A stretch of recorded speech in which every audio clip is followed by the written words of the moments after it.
کیا تم خیال کرتے ہو کہ غار اور لوح والے ہماری نشانیوں میں سے عجیب تھے؟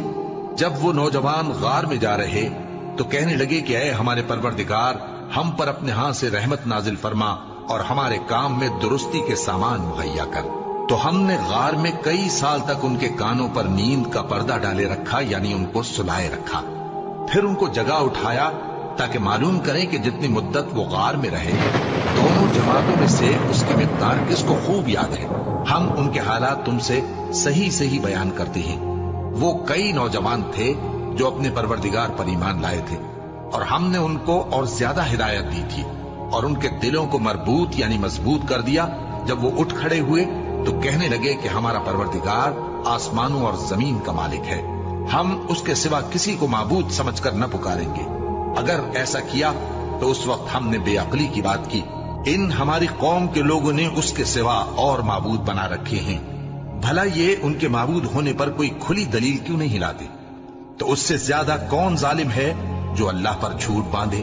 اور جب تم نے ان مشرکوں سے اور جن کی یہ اللہ کے سوا عبادت کرتے ہیں ان سے کنارہ کر لیا ہے تو غار میں چل رہو، تمہارا پروردگار تمہارے لیے اپنی رحمت وسیع کر دے گا اور تمہارے کاموں میں آسانی کے سامان مہیا کرے گا۔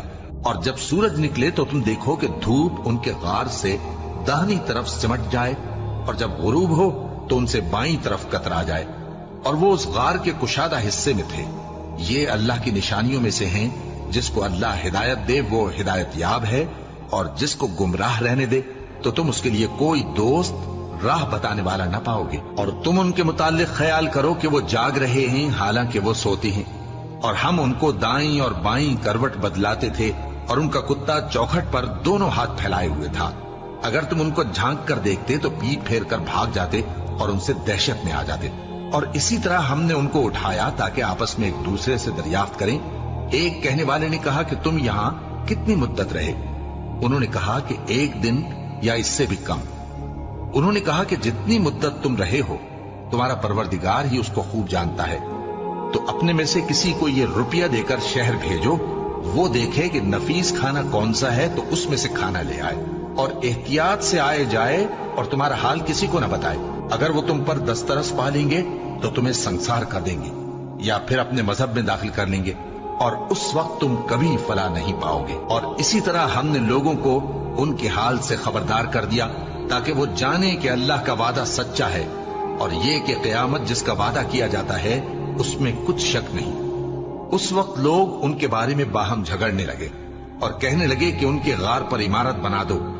ان کا پروردگار ان کے حال سے خوب واقف ہے۔ جو لوگ ان کے معاملے میں غلبہ رکھتے تھے وہ کہنے لگے کہ ہم ان کے غار پر مسجد بنائیں گے۔ بعض لوگ اٹکل پچو کہیں گے کہ وہ 3 تھے اور چوتھا ان کا کتا تھا، اور بعض کہیں گے کہ وہ 5 تھے اور چھٹا ان کا کتا تھا، اور بعض کہیں گے کہ وہ 7 تھے اور 8واں ان کا کتا تھا۔ کہہ دو کہ میرا پروردگار ہی ان کے شمار سے خوب واقف ہے، ان کو جانتے بھی ہیں تو تھوڑے ہی لوگ جانتے ہیں۔ تو تم ان کے معاملے میں بحث نہ کرنا مگر سرسری سی بحث، اور نہ ان کے بارے میں ان میں سے کسی سے کچھ دریافت ہی کرنا، اور کسی کام کی نسبت نہ کہنا کہ میں اسے کل کر دوں گا، مگر انشاءاللہ کہہ کر یعنی اگر اللہ چاہے تو کر دوں گا۔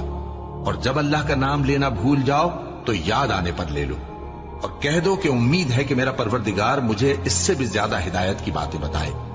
اور اصحاب کہف اپنے غار میں 9 اوپر